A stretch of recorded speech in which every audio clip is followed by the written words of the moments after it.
back to the last night. Election results. You know, last How does night, it affect the agenda well, let me here? just talk about the reaction to that. It's just unbelievable when I see it, the country's divided as it is right now. And you see a blue state such as New Jersey, who we consider a blue state, and have over 2.2 million votes being cast, and they're down to just maybe less than 100 separates them. This is unbelievable to see what went on in Virginia, and then not just from the governor's race, but all the way down that ticket. A good bit of changes happened. I think that, you know, we need to work together. That's all. We just need to come together, which I've been preaching forever. Let's start looking and working together, listening to our people back home. I've been listening to the people in West Virginia. They're concerned about inflation. They really have been for a long time. And they talk to me. They says, you know, I go to the grocery store and I can't, it takes me $30 more to buy what I did 6 months ago. And I go to the filling station to drive to go to work, and I'm spending $20 more to fill up the tank or more. These were concerning them. They know that the higher utility bills are coming at them this winter. And we need to be cognizant of that. We just can't just say, well, we can do this, this, and this, and we'll take care of it. We better be very careful what we're doing. The speaker just announced 4 weeks of paid leave. House Democrats have just put paid leave 4 weeks back into their bill. Is that something you support? I never heard. This is the first I'm hearing it. Pelosi just announced Just now. Okay, I'm just so. Well, hearing that, what do you think? Well, that's a challenge, very much of a challenge, and they know how I feel about that. But yesterday you said you support paid leave. So I I'm sure just do. confused I about just don't support unpaid leave. That means getting more debt and basically putting more social programs that we can't pay for, that we're having problems now. I want to support paid leave. I want to do it in a bipartisan way. I've talked to Susan Collins. I've talked to colleagues on both sides. We both agree something can be done. Let's do that in a proper. We're trying to force it through reconciliation, which has guardrails and rules and regulations. Let's do it and do it right, and not do it in this. I'm just Do you think that the sets back? objection Do you think on that sets back reconciliation the is because effort? of the Does that carve-out on set Social back? Security? Does that set back I the have effort? no idea what's coming from the House, and I've told them the House needs to really, truly pass the infrastructure bill. That's something that's proven. The people know what's in it. The states have been advised of what they're going to get done. And in my state, I just gave a speech. $6 billion comes to the state of West Virginia, fixes my roads and bridges, and fixes internet services, water and sewer, airports, all these things. That's what they really want.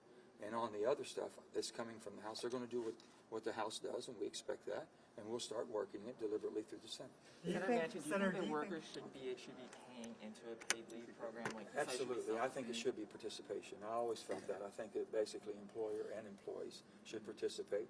We have states around this country doing it now, and we have countries around the world doing it. And it seems to work very well and does not put a burden on anybody, but a person knows what they have and what they can use and how they can use it when they want it. Well, because theoretically, Just based on what you saw last night, do you think voters were sending the message that your party should pare back on the very progressive policies that they're pushing right now? You know, I'm not going to speak on the message that was sent. I just think that the message that was really sent, if we're going to do something, let's take time and do it right. Let's make sure that people know what's in it. And I've said that before. Sometimes and it's not intentionally the game's being played. It's the way the system is very convoluted. People need to know that. What we're getting for it, what you're going to expect, how much you're going to pay for it, and go on and on and on. But, you know, we're talking about revamping the whole entire tax code. That's mammoth, totally. We've had no hearings, no open hearings. You haven't been able to sit and listen to a hearing. None of us have. And the people definitely don't, and they're scared to death. Some Democrats think you should have moved faster, though. That's their I understand that. I really do. We just have a difference of agreement on that. You don't think that not delivering? So is your position that paid leave, there's no place for it in the reconciliation I just think bill? it's the wrong place to put it because it's a social expansion.